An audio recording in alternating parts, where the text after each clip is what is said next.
a la contingencia del aprendizaje. Entonces, al final, ¿qué parte obedece al aprendizaje y qué parte obedece a lo otro? Pues ni una ni otra, es conjunto. Está más claro en los animales que los seres humanos. Bueno, digamos que en el caso de algunas otras especies animales hay algunas pautas en concreto que están como muy identificadas, ¿sí? Que están menos solapadas con otras cosas. En el caso del humano no es que no existan, es que el humano en realidad es otro animal que no tiene diferencias en este sentido. Tenemos nuestros reflejos, tenemos nuestra pauta de acción modal. Lo que sí ocurre es que tenemos una comunidad verbal, una sociedad, que moldea en una dirección concreta. Y eso hace que muy rápidamente todas las cosas con las que venimos al mundo se vayan moldeando en una dirección concreta. Y por tanto se solapen muchas de las cosas con las que venimos al mundo con esos procesos de aprendizaje, ¿sí? Y encima ya cuando el humano de turno empieza a hablar, etcétera, pues todo se complica. Evidentemente.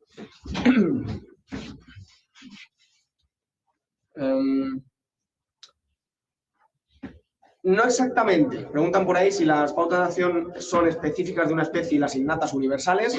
No. O sea, tanto las pautas de acción fija como los reflejos innatos son, o sea, cada especie tiene los suyos, ¿vale? Otra cosa es que universalmente hablando, todas las especies responden de forma innata ante estímulos. Eso es lo que es universal.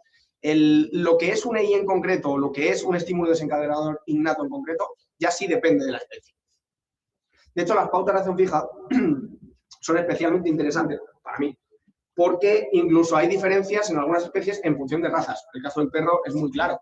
Nos encontramos algunas tendencias innatas que en algunos perros, en algunas razas de perros, están muy marcadas y en otras no tanto, ¿vale? Por ejemplo, patrones de acecho, por seguir la línea de lo que hablábamos antes. En perros pastor, border collies, por ejemplo, el clásico, pues se pone más adelante y es altamente probable que el perro se ponga a lo que llamamos pastorear, se ponga a acechar, se ponga a llevar unos movimientos muy concretos y muy estereotipados. Y eso, sin embargo, es muy difícil vérselo hacer a caniche o a cualquier otro perro que se aleje un poco de esta tipología.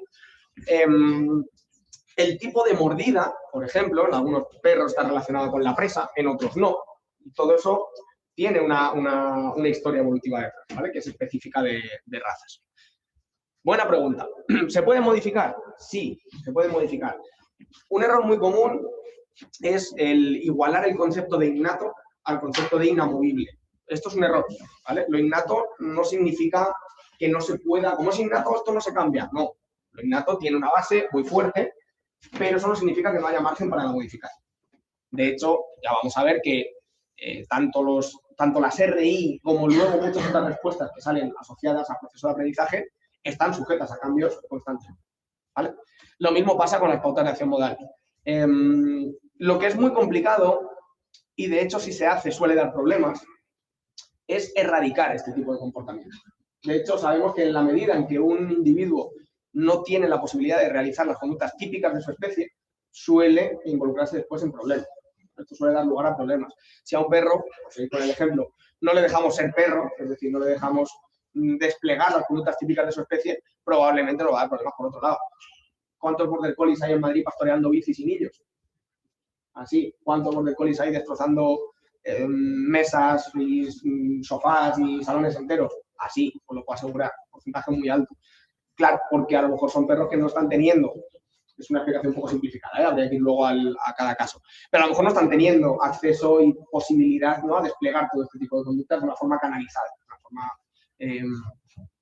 beneficiosa para ellos, ¿no? Esto no significa que si tienes un border collie tengas que llevarle con ovejas, pero sí que son razas que requieren algún tipo de trabajo específico para cubrir esas necesidades, ¿vale? Sí, ¿a qué nos referimos aquí con topografía de la conducta? Buena pregunta.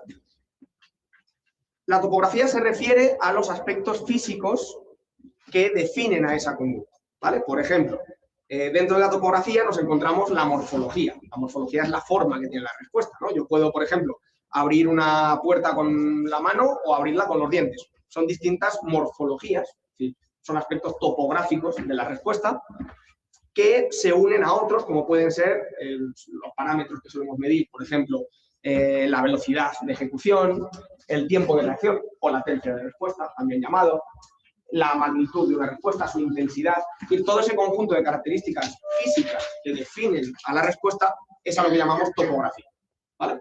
El manual, de hecho, en muchos puntos dice que, al menos aquí, en este contexto, es o suele ser un error evaluar la conducta en función de su topografía. La topografía importa, pero no es la que define el tipo de conducta. Es decir, yo no identifico un reflejo por su topografía, lo identifico siempre por su función. Yo no identifico tampoco una operante por su topografía, sino por su función, es decir, por los efectos que tiene en el ambiente, básicamente. ¿Vale? Sería la respuesta. ¿El qué? O sea, lo que estás diciendo. La topografía, la forma de la respuesta, para que nos La entendamos. forma de La apariencia física que tiene. Sí. El manual da un ejemplo sobre el frío, y quitarse el frío. Uh-huh. Y ponerte un gorro con una mano o con las dos. Claro, sí, sí, es lo que decía, ¿no? O sea, al final, siguiendo el ejemplo que ponía yo puedo abrir una puerta con los dientes o con la mano. Probablemente la función involucrada en todo eso es la misma, acceder al otro lado con lo que ello conlleva, ¿no? Dejo de estar en este sitio, accedo a otras cosas, etc. Son topografías distintas que comparten una misma función, ¿vale? Otras veces, topografías distintas tienen funciones distintas. Esto ya, o sea, la conducta siempre, absolutamente siempre, se tiene que analizar de manera individual y contextual. Siempre. Y de ahí no lo bajamos. Para diferenciar reflejos.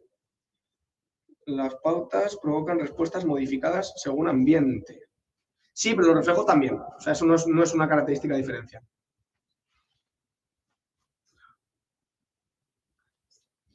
¿La morfología es la forma física? No, la morfología es la forma, es decir, la apariencia en cuanto a forma, y la topografía es un aspecto más general que incluye a la morfología. ¿Sí? O sea, la topografía incluye todos los aspectos físicos que definen una respuesta. Su forma, su intensidad, su velocidad, su latencia, etcétera, etcétera, etcétera. ¿Vale? Es decir, la topografía, la morfología es uno de los factores que hay dentro de la topografía. ¿Se entiende? Vale. Muy bien. No, topografía no es igual a morfología. ¿Vale? Morfología es una de las cosas que hay dentro de la topografía, no la única. O sea, no son lo mismo exactamente, aunque son muy parecidos. De hecho, muchas veces hay gente que cuando habla del término de topografía se refiere casi exclusivamente a la morfología, ¿vale? Pero no tiene por qué ser así. Yo puedo tener dos respuestas idénticas en morfología, como por ejemplo, una paloma que pica una tecla, es idéntica, lo hace exactamente con el mismo movimiento, pero en el caso de una paloma lo hace con una velocidad muy bajita, muy despacio, y otro lo hace ¡pum!, con mucha velocidad. Morfológicamente hablando es lo mismo. Topográficamente, en un sentido general, no, porque tiene aspectos diferentes. ¿Se ve? Vale. Último punto, dentro de la conducta innata. Lo que llamamos el mecanismo de variabilidad conductual, que más que un tipo de conducta innata, en este caso es un mecanismo de conducta innata, ¿vale? Es un mecanismo con el que venimos al mundo y que nos permite, básicamente, actuar. ¿Os acordáis de los gatos de Thorndike, cuando les metíamos dentro de la caja, qué hacían al principio? La mayor cantidad de exploratorias. Es decir, actuar. Empezaban a ofrecer variaciones de su respuesta. Ninguna de ellas, al menos no necesariamente, previamente aprendidas. No es que empezasen a hacer cosas que les habían funcionado en otras situaciones. A lo mejor parte de ellos sí. A lo mejor mucha parte de lo que hacían simple y llanamente eran variaciones dentro de sus posibilidades, ¿no? Dentro de su repertorio. ¿Qué hace un bebé cuando llega al mundo?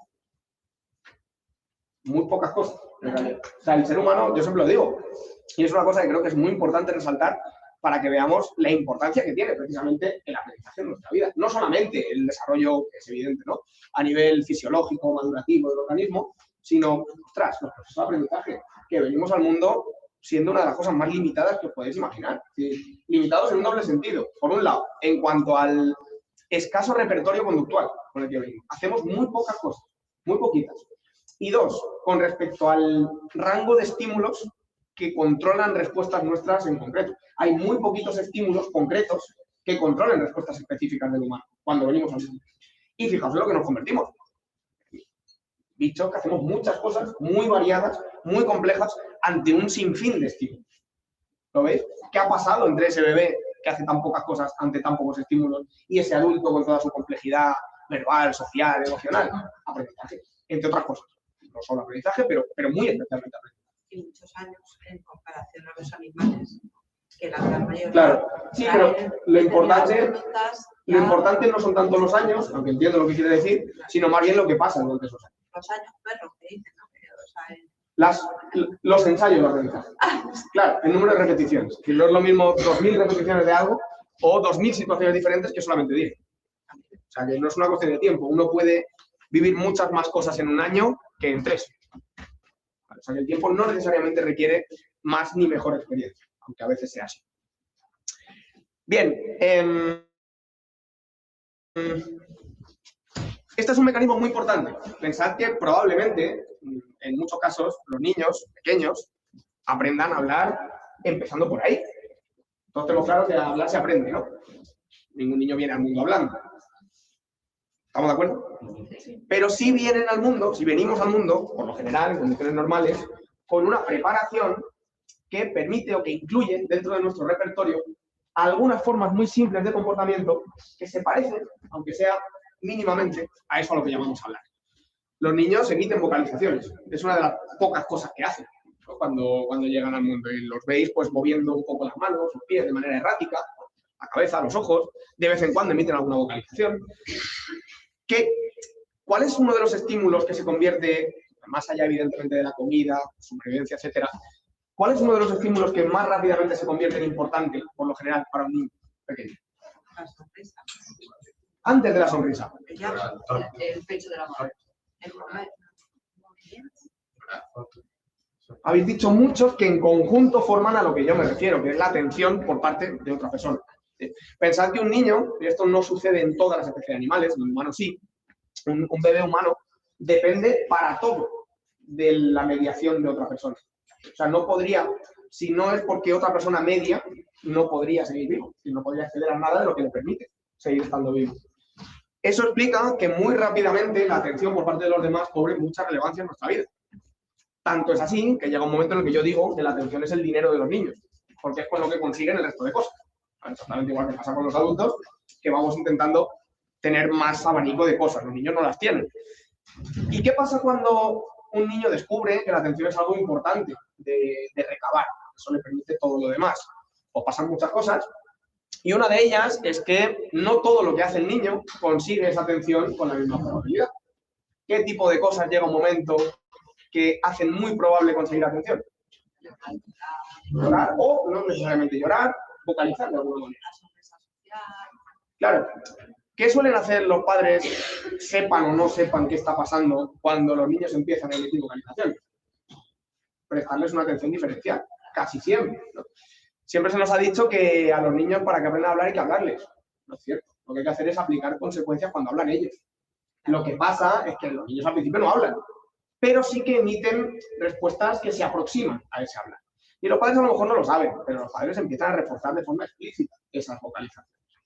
Si resulta que el niño, cada vez que va emitiendo esas vocalizaciones, va observando las consecuencias que tiene hacerlo, ¿no? Y compara qué pasa cuando lo hago con qué pasa cuando hago otras cosas, resulta que al final se hace muy probable que emita vocalizaciones. Tanto es así que llega un punto en el que los padres, lo sepan o no, tienen que aplicar cierta extinción para que el niño no esté vocalizando todo el rato y para que lo haga de una manera muy concreta. Y ahí es cuando ya no se va a reforzar cualquier vocalización, sino que se van a reforzar aquellas que se parezcan a una primera sílaba. No es casualidad que elijamos papá y mamá como las primeras palabras que queremos que digan los niños. O sea, al final son las más sencillas, son las que más a mano tienen los propios niños y son las que son más fáciles de moldear. Al final es muy fácil hacer que un niño diga "ah", que es muy parecido a "pa", y en algún momento eso se va a convertir en una sílaba, que en algún momento se va a convertir en una palabra, y fijaos la que liamos luego. ¿No? Debatimos sobre filosofía, claro, pero no olvidemos que cuando veamos a personas debatiendo sobre filosofía, decían "ah". No podemos olvidarnos de eso. Y de cómo algunos procesos que luego se van complejizando porque interactúan con otras cosas, por supuesto, no digo lo contrario, muchos de esos procesos empiezan siendo bastante simples, en realidad. Y esa es, para mí, una de las cosas más bonitas que nos enseña esta asignatura, ¿no? Como principios relativamente sencillos, en la medida en que se entienden, nos van permitiendo comprender nuestra complejidad. Que esto es una cosa que por lo general a los humanos no nos gusta. No nos gusta que nos digan que lo complejos y misteriosos que somos puede entenderse en términos relativamente simples en algunos casos. No nos suele gustar. Como mira, explícame en términos simples, yo qué sé, cómo se forma una roca, pero no cómo yo desarrollo mis emociones. Bueno, nadie está diciendo que no tenga importancia el desarrollo de las emociones. Claro que la tiene, y mucho. Y claro que hay procesos complejos detrás. Pero que muchos de esos procesos complejos no son más que interacciones de principios más o menos sencillos que hemos conseguido aislar. ¿Vale? Esa es una parte para mí muy reconfortante. Vale, pues entramos de lleno. Porque, de nuevo, palabra que hemos escuchado millones de veces, aprender, y que no siempre significa lo mismo, por suerte o por desgracia. Aquí, cuando hablemos de aprender, nos vamos a referir a eso que tenéis aquí. Esta es una definición extraída de un manual que se considera muchas veces como uno de los manuales de referencia en psicología del aprendizaje, que es el manual de Michael Domjan, se llama Principios de aprendizaje y conducta. De hecho, este manual, que viene recomendado con el manual que tenéis ahora, era el manual que había en el grado antes de que implantasen esto. Era el manual de la asignatura. Y es un manual que a mí particularmente no me gusta mucho, pero sí que es verdad que tiene algunas definiciones que cuentan con bastante consenso. Esta es una de ellas, ¿vale? A la hora de hablar de psicología del aprendizaje, cuando aquí hablamos de aprendizaje nos referimos a eso. Pensad que si le preguntamos, por ejemplo, a un maestro de escuela o a un pedagogo qué entiende por aprender, probablemente nos va a dar una definición un poquito diferente de esto. ¿Sí? ¿Significa que están equivocados? No. Significa, una vez más, que aplican un término igual que este, pero con un significado distinto en un contexto distinto. ¿Vale? Aquí, en este contexto, cuando hablamos de aprender, nos referimos a esto. Nos referimos a cualquier cambio duradero, estable, robusto en el repertorio conductual de un individuo que tiene lugar como resultado del contacto con el medio, ¿no? de la experiencia con circunstancias ambientales, vamos a decirlo así. Entonces, fijaos que la definición tiene dos partes, igualmente importantes, porque la una sin la otra nos dejaría sin aprendizaje. En primer lugar, tiene que haber cambios a nivel conductual. Ya hablaremos de conductas que son más simples, más complejas, pero tiene que haber cambios a nivel conductual. Si no hay cambios a nivel conductual, difícil testar si el aprendizaje está teniendo lugar. De hecho, a medida que avancemos en la asignatura, veremos cómo hay algunos procesos de aprendizaje que sabemos que pueden estar teniendo lugar, pero tenemos un problema a la hora de medirlos, porque no dan lugar a cambios siempre visibles, ¿no? Y tenemos que buscarnos las vueltas para medir ese aprendizaje de una forma indirecta. Esto es súper interesante y súper chulo, y lo veremos un poquito más adelante. Necesitamos ver cambios en la conducta. Si no vemos cambios en la conducta, es muy difícil inferir que ha habido un proceso de aprendizaje. Pero, y aquí viene lo más interesante de todo, no todo cambio en la conducta, incluso no todo cambio duradero en la conducta, tiene por qué ser el resultado de un proceso de aprendizaje. Hay otras razones por las que uno puede cambiar su conducta y ahora os voy a poner ejemplos. En este caso, para que lo consideremos aprendizaje, además del cambio en la conducta, tiene que haber una experiencia con acontecimientos ambientales que se ha tenido que producir de formas muy concretas, ¿vale? Dicho de otra forma, aquí, para que consideremos aprendizaje, tenemos que ver que alguien cambia su comportamiento y tiene que hacerlo una vez que haya entrado en contacto con diferentes experiencias, ¿vale? Si no podemos contrastar qué ha pasado una cosa o qué ha pasado la otra, no estaremos en buena posición de decir que ha aprendido esa persona o ese. ¿De acuerdo? Algunas razones por las que podemos cambiar nuestro comportamiento, que no necesariamente implican aprendizaje. La propia fatiga, los cambios de contexto repentinos. Con esto tuvimos un ejemplo muy claro en la pandemia, cuando de pronto tuvo lugar el estado de alarma. Estamos de acuerdo en que eso constituye un cambio de contexto brutal, ¿no? Sí, estábamos en nuestra casa es un contexto conocido, pero todas las variables se configuraron de una manera muy diferente, ¿no? Ahora de repente no podíamos salir a la calle, no podíamos hacer lo que queríamos, no podíamos acercarnos a los demás, etcétera, etcétera, etcétera. La gente que tenía niños tenía que trabajar en casa con los niños en casa, o sea, de pronto un contexto era muy diferente, ¿no? Las reglas cambiaron. Y evidentemente todo lo que ocurrió ahí y todas las circunstancias a las que nos expusimos de pronto, a la larga dieron lugar a aprendizaje. La gente empezó a aprender a hacer cosas de otra manera, por supuesto. Pero ese cambio inicial produjo cambios en el comportamiento de la gente. Radicales, además. Cambios muy robustos. La gente dejó de hacer de un día para otro lo que venía muchos años haciendo y empezó a hacer cosas muy distintas. ¿Significa que a esa gente, los que incluimos, por supuesto, aprendimos de un día para otro? No, cambiamos nuestro comportamiento. Cambiamos nuestro comportamiento porque cambió el contexto en el que nos desarrollamos. Punto. Los cambios de contexto suelen dar lugar a alteraciones en el comportamiento. Esto se ve muy claro en caso de niños que están precisamente, ¿no? Están menos contaminados porque han vivido menos, como decíamos antes. Cuando les llevamos a un sitio nuevo, yo qué sé, la primera vez que llevamos a un niño pequeño a la playa, ¿se comporta igual el niño que cuando se comporta con nosotros en casa en el día a día? No, la primera vez que le llevamos a casa a unos familiares, la primera vez que el niño duerme en casa de un amigo, se suelen comportar igual. No, y no estoy haciendo juicios de valor, de que se porten bien, mal, me da lo mismo. Lo que estoy diciendo es que hay un cambio en el contexto y hay un cambio en el comportamiento. ¿Sí? En perros se ve clarísimo. Si de pronto un perro que siempre ha estado metido en un piso le vais al campo, cambia su conducta y viceversa. No sabéis la de casos que he visto que son más bien al revés, perros que han vivido siempre en el campo y de pronto vienen al Parque del Retiro. Es un drama, normalmente. Sí. En este caso, o sea, sería también no aplicable a cuando piensas, por ejemplo, pues a tu madre o a tu padre, ¿no? Sí, desde luego. Un duelo es algo que es brusco, ¿no? Por decirlo Sí. de alguna forma, y no es aprendido. O sea, es un cambio de conducta. Correcto. En Sí. este caso, Ahí, en el caso concreto del duelo, se juntan otras cosas, otras circunstancias que interactúan con esto, pero sin duda hay mucho de esto. Sí, sí. O sea, un cambio de contexto repentino genera cambios en el comportamiento. Y a la larga puede que haya aprendizaje, pero esos cambios iniciales, por muy robustos que sean, no necesariamente son el resultado de un proceso aprendizaje. ¿Vale? Por ejemplo, está mal dicho decir que estás aprendiendo una canción, porque no hay cambio conductual, estás memorizando realmente. Pero si te has aprendido, antes no eras capaz de decirla y ahora sí. Pero el cambio de tu conducta. Sí, hombre, antes no decías la canción, ahora sí la dices. Antes no eras capaz de adelantarte al cantante lo que iba a decir, ahora sí. Pues está cambiado. Lo que pasa es que si tú no lo muestras conductualmente, los que están fuera nunca dirían has aprendido esa canción. Y esto, los humanos tenemos muchas formas de, entre comillas, demostrarlo. Yo te puedo escuchar cantarla o puede que tú me digas me la sé. Pero hay un cambio en tu conducta. Antes no decías me la sé, ahora sí. ¿Sí? Claro, siempre tiene que haber un cambio de conducta. Alteraciones motivacionales en sí mismas. Sabemos que, por ejemplo, un individuo, ya sea humano o no, privado de comida, tiene hambre, su comportamiento cambia. ¿Sí? Y no necesariamente ese cambio implica aprendizaje, aunque, insisto, a la larga puede terminar implicándolo. O incluso la simple maduración.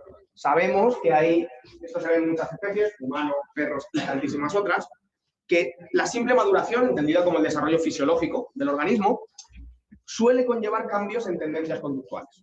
¿Vale? Pues no es lo mismo, los niños se ven muy claro, ¿no? Cuando entran en la pubertad, adolescencia, la etapa adulta. Los perros exactamente igual, no tiene nada que ver la tendencia en el comportamiento de un perro de 1 año con la tendencia en el comportamiento de un perro de 7 años. Son etapas diferentes. Claro, aquí tenemos el problema de siempre. ¿Cómo separamos la maduración del aprendizaje? Porque son dos cosas que ocurren a la vez, ¿no? Ese perro que ha madurado, que decimos simplemente ha madurado, bueno, también ha vivido cosas por el camino. Hasta qué punto las cosas que ha vivido no han acompañado eso. Pues a ver, evidentemente interactúan, ¿vale? Pero bueno, sí sabemos que, al menos a nivel de investigación, cambios a nivel madurativo suelen implicar cambios a nivel conductual. ¿De acuerdo? Vale. ¿Cómo se llama el manual que has dicho? Principios de aprendizaje y conducta, de Michael Domjan. ¿Cómo se escribe eso? Sí, lo tengo que escribir porque es un poco complicado. Michael, de lo que viene siendo Miguel, y creo que lo estoy escribiendo bien.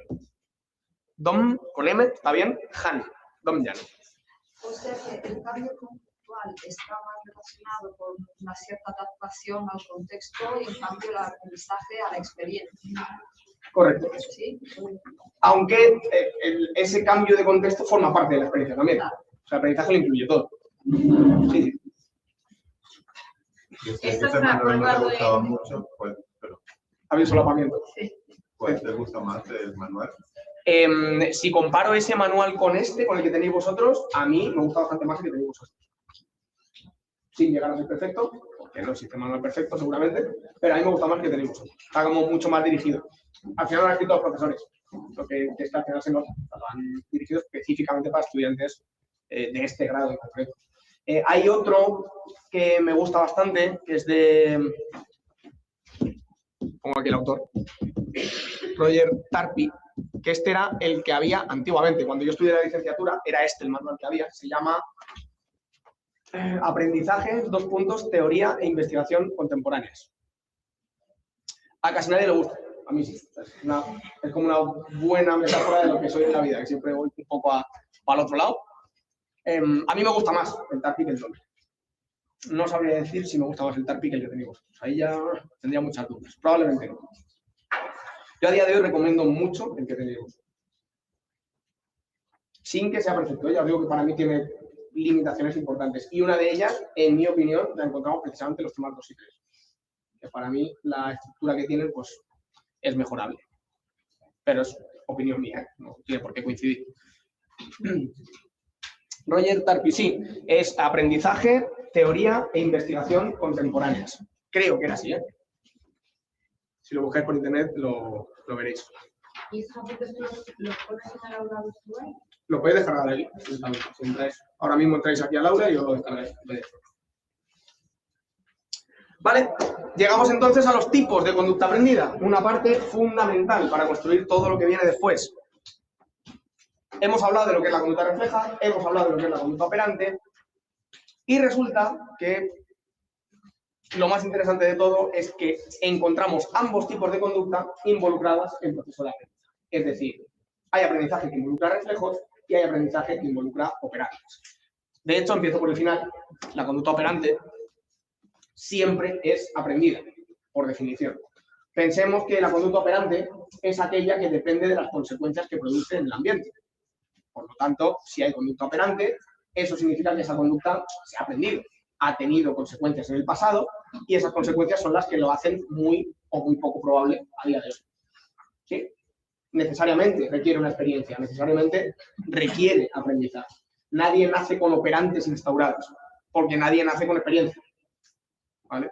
Para que haya operantes, tenemos que tener experiencia emitiendo esas respuestas y exponiéndonos a las consecuencias. De tal manera que esas consecuencias moldean la probabilidad futura con la que vamos a hacer eso. ¿Se entiende? La conducta refleja, por su parte, es un poquito más compleja en ese sentido, porque ya hemos dicho que es conducta con la que venimos al mundo. Los reflejos innatos son innatos y se llaman innatos por algo. Entonces, ¿qué significa que haya aprendizaje de reflejos? Pues puede significar dos cosas muy distintas. Y, de hecho, eso es lo que le da sentido a los temas 2 y 3. Dame un segundo que no sé si tengo aquí. Un momentito. Sí, lo tengo. Vale.